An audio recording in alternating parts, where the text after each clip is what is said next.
बिस्मिल्लाहिर्रहमानिर्रहीम। अस्सलाम वालेकुम नाज़रीन, आप यूट्यूब चैनल देख रहे हैं। मैं इमरान खान हूँ। साबिक़ वज़ीर-ए-आज़म पाकिस्तान इमरान खान साहब का प्लस्तर उतर गया है और अब वो अपनी टांग को मूवमेंट कर सकते हैं, चल फिर सकते हैं आहिस्ता आहिस्ता। डॉक्टर्स ने जितना उनको इजाज़त दिया उतना तो मूव कर सकते हैं। पहले की तरह तो एक्सरसाइज नहीं कर सकेंगे, भाग दौड़ नहीं कर सकेंगे, लेकिन ग्रेजुअली वो इस काबिल हो जाएंगे। 70 साल उनकी उम्र है, उनकी हिम्मत को दाद देनी पड़ेगी कि एक बड़ा मुश्किल मरहला उन्होंने गुजारा है। बड़ी ज़ोरदार चोट उनको लगी थी, 4 गोलियां उनको लगी, 3 उनकी बॉडी के अंदर थी, 1 उनको छू कर गुजरी। इसके बावजूद वो हिम्मत नहीं हारे और अब वो निकल कर दोबारा अपने लोगों के बीच में जा रहे हैं। देखिए, इमरान खान का प्लस्तर जब चढ़ा तो उस वक्त उन्होंने अपने लोगों को छोड़ा क्योंकि वो घर पे थे, लेकिन लगातार फिर लोगों के साथ राब्ते में रहे। और जिस दिन प्लस्तर उतरा वो अगले दिन ही उठकर दोबारा से अपने मार्च में शिरकत के लिए जा रहे हैं, लोगों से बात करने जा रहे हैं। तो ये ऐसा मैंने पाकिस्तान में कभी किसी लीडर को करते हुए नहीं देखा। मैंने इतना दलेर लीडर, मैंने इतना नटारा आदमी, मैंने लोगों के लिए अपनी जान की परवाह ना करने वाला आदमी पाकिस्तान की सियासी एलीट में नहीं देखा। सियासी एलीट जो है वो अपने फ़ायदे और नुकसान के मुताबिक फ़ैसला करती है। वो ये देखते हैं कि हमें फ़ायदा है तो हम काम करें, और वो कोई बड़ा नुकसान अपना चाहते ही नहीं है। पैसे वैसे खर्च लेते हैं, लेकिन जान का ख़तरा कोई नहीं उठाता। पाकिस्तान में कोई भी नहीं उठाता। इमरान खान ने ये ख़तरा मोल लिया। लोगों को या उनकी पार्टी के लोगों को उनकी कदर करनी चाहिए।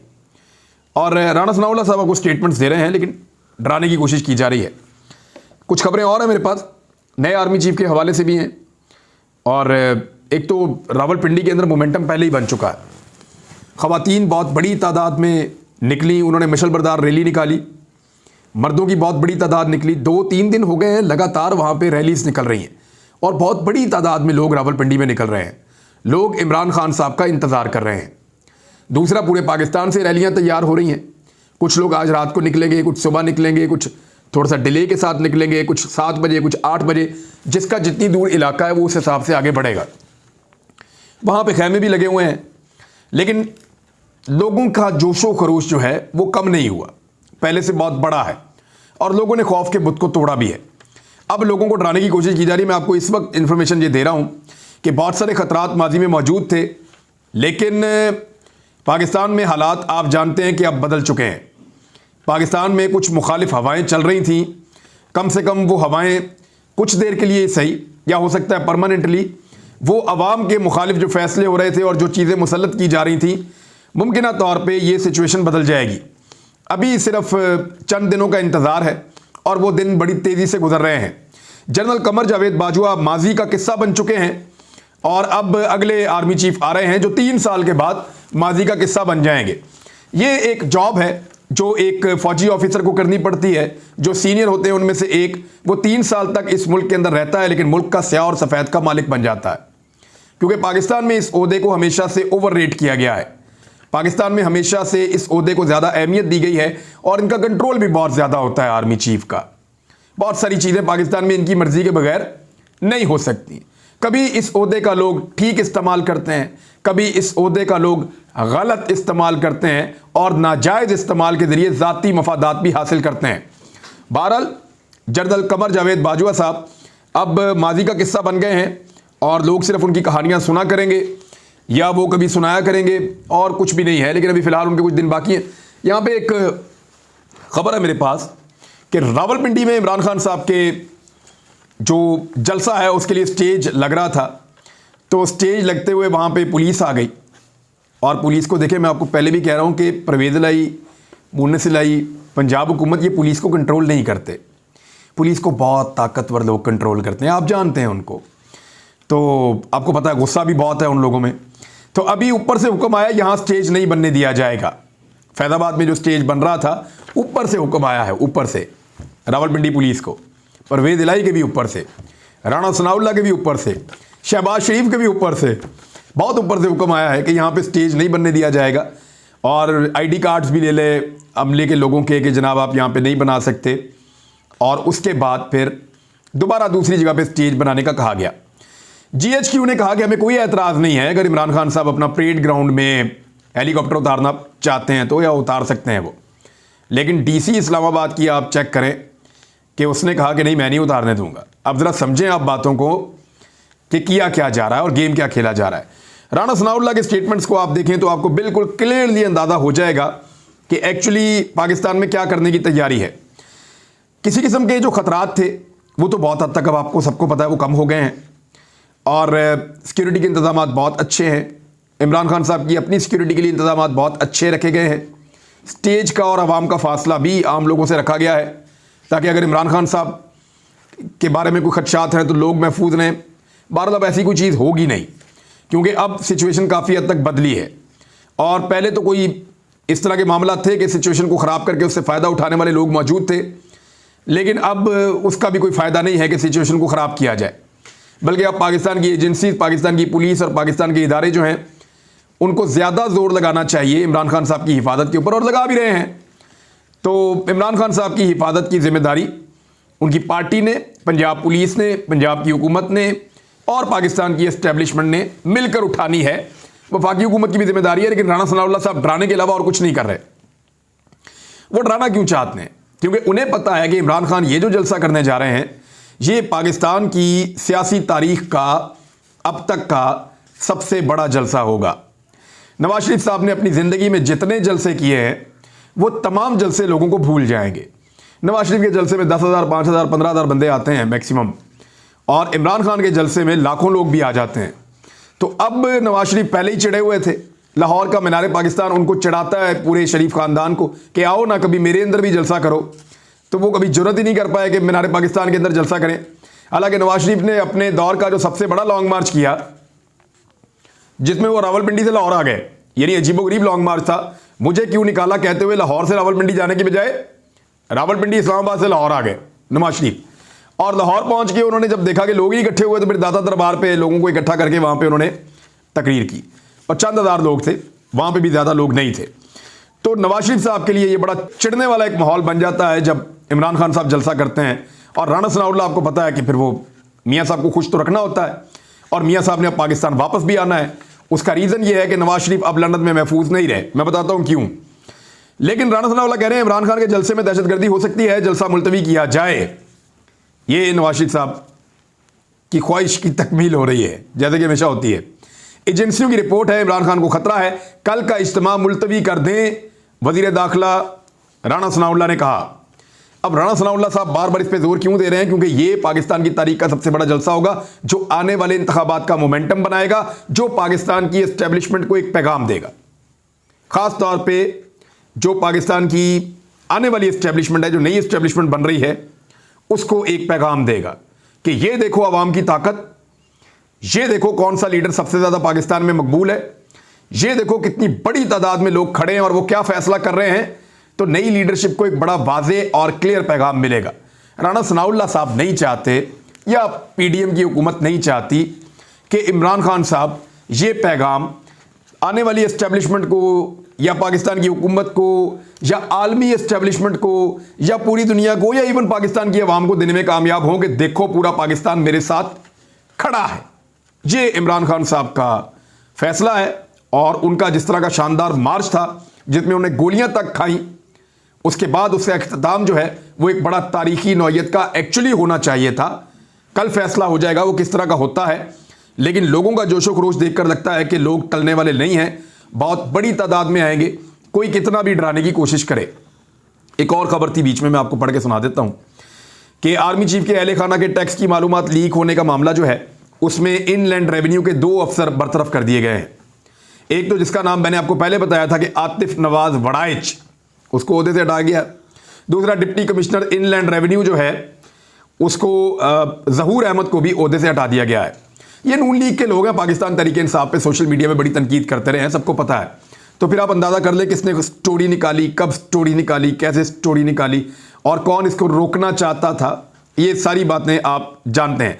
लेकिन मैं हैरान हूँ कि जस्टिस काजी फ़ायद ईसा साहब की फैमिली के भी इस तरह का रिकॉर्ड निकला था FBI में से, लेकिन उसके ऊपर बंदे फारिग नहीं हुए, उसके ऊपर इतनी तेज़ इंक्वायरी नहीं हुई, उसके ऊपर कभी कोई ऐसा एक्शन नहीं हुआ। एक तरफ सुप्रीम कोर्ट ऑफ पाकिस्तान का जज है और एक तरफ पाकिस्तान का एक जनरल है। जनरल के मामले के अंदर 3-4 दिन के अंदर अंदर बंदे ढूंढ भी लिए, फारग भी कर दिए। वो जज साहब का केस चलता रहा, कोई फारग नहीं हुआ, कोई इस तरह का मामला हमने इस तरह से रिपोर्ट होता हुआ नहीं देखा। हालांकि सवालों के जवाब तो सबको देने चाहिए, जनरल को भी देने चाहिए, जज को भी देने चाहिए, लेकिन अगर इंसाफ करना है या बंदे पकड़ने हैं कि डाटा कौन लीक कर रहा है, तो मेरे ख्याल में जज का जो मर्तबा और हैसियत है वो एक जर्नल से बहुत ऊंची है और बहुत बड़ी है। लेकिन पाकिस्तान में मेरे ख्याल में जिसकी लाठी उसकी भैंस, ये वाला मामला ही चलता है।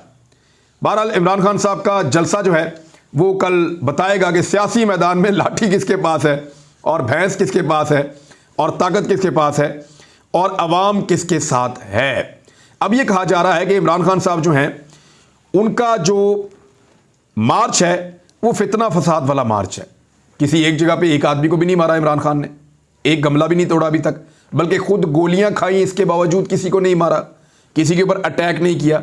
वो कह रहे हैं पाकिस्तान को अदम इस्तेहकाम का शिकार करेगा, ये पीडीएम के लोग कह रहे हैं। अदम इस्तेहकाम का शिकार पाकिस्तान उस दिन हुआ था जिस दिन शब खून मार के ज़मीरों का सौदा करके रजीम चेंज ऑपरेशन किया गया था अंदरूनी और बैरूनी सहूलतकारों के साथ मिलकर। वो जो रजीम चेंज ऑपरेशन हुआ था उसके बाद से लेकर अब तक पाकिस्तान में इस्तेहकाम पैदा ही नहीं हो सका। पाकिस्तानी अपनी मर्जी के साथ बाहर निकले थे, पूरे पाकिस्तान में निकले थे और तारीखी नौयत का एहतजाज हुआ था और वर्ल्ड रिकॉर्ड लगा है पाकिस्तान के अंदर। लोगों ने सोशल मीडिया पे ऐसी ऐसी कंपेन चलाई है। बहरहाल मियां नवाज शरीफ साहब को अब पाकिस्तान वापस आना पड़ेगा। उसके रीजंस हैं, अगले 1 से 1.5 महीने में आप मियां नवाज शरीफ को पाकिस्तान में देखेंगे। इसके बहुत इम्कानात हैं। वजह क्या है? वजह यह है कि बरतानिया में उनके लिए मुश्किलात पैदा हो गई हैं। ये जो तस्नीम हैदर ने जो कुछ कहा है, इसने एक बहुत बड़ा रिस्क लिया है। देखिए वो कहता क्या है कि मुझे बुलाया गया, मुझे बुलाकर बैठाया गया। नासिर भट्ट ने नवाज शरीफ को कहा कि यह बंदा शूटर्स अरेंज करके दे सकता है। मुझे कहा गया कि आपने 2 शूटर्स अरेंज करने हैं। तो मैं उनको उस वक्त इनकार नहीं कर सका, वो बहुत ताकतवर लोग हैं। मैं उनसे मरगूब हो गया और मैंने कहा जी मैं कोशिश करूंगा, और मैं वहां से आ गया। लेकिन उसके बाद फिर मैंने बाद में इनकार कर दिया। जब मैंने इनकार किया तो मुझे उन्होंने बताया कि उन्होंने शूटर्स खुद अरेंज कर लिए हैं। अब इस केस में वो खुद भी अंदर हो सकता है, वो बंदा खुद भी इस केस में अंदर हो सकता है। वो इतना बड़ा रिस्क ले रहा है और वहां जो मीडिया बरतानिया में मौजूद है वो पूरी कोशिश कर रहा है इस बंदे को झूठा साबित करे। उससे अजीबोगरीब सवालात किए जा रहे हैं, उसको ग्रिल करने की कोशिश की जा रही है। यानी नवाज शरीफ का पालतू मीडिया पूरी कोशिश कर रहा है कि कुछ भी करें, बरतानिया में तस्नीम हैदर को बाकायदा इस आदमी को कंट्रोवर्शियल कर दें या इसके मुंह से कुछ ऐसे जुमले निकलवा दें जो नवाज शरीफ साहब को कानूनी मामले के अंदर मदद करें। इसमें आप जानते हैं कौन कौन से सहाफ़ी हैं, आप बताने की तो ज़रूरत नहीं है। लेकिन जो सहाफ़ी तस्नीम हैदर की स्टोरीज़ कर रहे हैं और उसके इंटरव्यूज़ कर रहे हैं और गैर जानिबदार रिपोर्टिंग करने की कोशिश कर रहे हैं, उनको बाकायदा अननोन नंबरों से कॉल्स आ रही हैं, उनको हरासा किया जा रहा है और उनको ये कहा जा रहा है कि खबरदार इसकी स्टोरीज़ ना करो, इसको प्रमोट ना करो, इसका पॉइंट ऑफ व्यू मीडिया के ऊपर, सोशल मीडिया के ऊपर ना दो। लेकिन अब हुआ यह है कि यह केस शिफ्ट हो गया सीआईडी को और ये मियां नवाज शरीफ साहब के लिए बहुत मुश्किलात पैदा हो जाएंगी। और सबूत जो है मुख्तलिफ जगहों से पुलिस इकट्ठे कर रही है और हैमरस्मिथ पुलिस स्टेशन के अंदर यह केस चला गया है सीआईडी के पास। नवाज शरीफ के लिए ये एक डरावना ख्वाब बन जाएगा, ज़्यादा मुश्किलात पैदा हो जाएंगी। तो अब नवाज शरीफ साहब क्या बरतानिया वापस जाएंगे या पाकिस्तान आएंगे? ये बड़े सवालात हैं। हो सकता है वो बरतानिया जाएं कुछ वक्त के लिए और फिर वहां से पाकिस्तान वापस आ जाए। हो सकता है वो अमेरिका जाएं और वहां से पाकिस्तान वापस आ जाएं। लेकिन मियां नवाज शरीफ साहब को 1.5-2 महीने के अंदर पाकिस्तान वापस आना होगा। एक तो उनकी ख्वाहिश पूरी हो गई है, यानी जो आर्मी चीफ की उनकी अपनी चॉइस थी, वो आर्मी चीफ पाकिस्तान के जनरल आसिम मुनीर बन गए हैं। नवाज शरीफ साहब का ही मशवरा लिया था शहबाज शरीफ साहब ने, बार बार PMLN के लोग ये कहते रहे हैं। तो अब मियां नवाज शरीफ साहब को किसी किस्म का कोई एतराज़ नहीं होना चाहिए पाकिस्तान आने में, और आएँ, आकर गिरफ्तारी दें, जेल जाएं, अपने केसेस का सामना करें। लेकिन मियां साहब ये चाहते हैं कि उनको बाकायदा पूरा मुकम्मल रिलीफ मिले जिसके बाद वो पाकिस्तान आए। वैसे उनका पाकिस्तान आने को दिल भी नहीं करता। उधर इकोनॉमी की सूरत हाल ये है पाकिस्तान की कि स्टेट बैंक ऑफ पाकिस्तान ने कुछ बयान जारी किए हैं। उन्होंने बताया एक तो स्टेट बैंक ऑफ पाकिस्तान के ज़खायर मजीद कम होकर 7 अरब 80 करोड़ अमरीकी डॉलर्स रह गए हैं। मजीद पैसा खर्च कर लिया स्टेट बैंक ऑफ पाकिस्तान ने इस हुकूमत के, यानी खर्चे नहीं कम हो रहे, इस हुकूमत के पैसे इकट्ठे कर नहीं पा रहे, खर्च करते चले जा रहे हैं। तो पाकिस्तान के ज़र मुबादला के ज़खायर में मजीद 13 करोड़ 40 लाख डॉलर की कमी हुई है, जिसके बाद उसके पास मौजूद ज़खायर 7 अरब 80 करोड़ डॉलर्स रह गए हैं। और इसके अलावा स्टेट बैंक ऑफ पाकिस्तान ने शरह सूद में इजाफा कर दिया है। यानी जब शरह सूद में इजाफा होता है तो कारोबार मजीद कम हो जाता है। पाकिस्तान के अंदर ये बात याद रखिएगा, जैसे जैसे शरह सूद बढ़ेगी इन्वेस्टमेंट कम होगी, तरक्की की रफ्तार कम होगी। पाकिस्तान की तरक्की पहले ही 6% पे इमरान खान साहब ने 2 साल रखी हुई थी, वो 0% से नीचे चली गई है, माइनस में अब जाने के उसके तो इम्कानात हैं। कुछ लोग कह रहे हैं -1 हो सकती है पाकिस्तान की तरक्की की शरह। तो अब स्टेट बैंक ऑफ पाकिस्तान ने शरह सूद 1% और बढ़ा दी है। स्टेट बैंक ने पॉलिसी रेट 16% कर दिया है। महंगाई का दबाव मुसलसल और तवक्कुआत से ज्यादा है। यह स्टेट बैंक ऑफ पाकिस्तान का स्टेटमेंट है कि महंगाई जो है वो तवक्को से ज्यादा और उसका दबाव कम नहीं हो रहा, और ये इंपोर्टेड हुकूमत उसकी तरफ कोई तवज्जो नहीं दे रही। इस्लामाबाद में कंटेनर इनसे जमा करवा लें, लोगों के कपड़े इनसे उतरवा लें, लोगों को मार इनसे पड़वा लें, मुकदमात इनसे दर्ज करवा लें, जो जुल्म सितम करवाना इनसे करवा लें, साफियों पे पर्चे इन पे करवा लें, गिरफ्तारियां इनसे करवा लें, टॉर्चर इनसे करवा लें। ये और इनके सहूलतकार सारे बुरे काम करके गए हैं, पाकिस्तान की मईशत को नहीं संभाल सके और बेड़ा गर्क कर दिया पाकिस्तान की मईशत का। जब भी पाकिस्तान के अंदर इस दौर को याद किया जाएगा, एक काले दौर के तौर पे, एक ऐसे दौर के तौर पे, एक डार्क पीरियड था, ये एक स्याह दौर था। जब भी इस स्याह दौर को याद किया जाएगा पाकिस्तान में, तो शाबाश दी जाएगी पीडीएम की इन जमातों को और इनके सहूलतकारों को, और सबसे ज्यादा शाबाश सहूलतकारों को दी जाएगी जिनका टाइम अब खत्म हो रहा है। अब तक के लिए इतने, अपना ख्याल रखिएगा, अपने चैनल का भी। अल्लाह हाफिज़।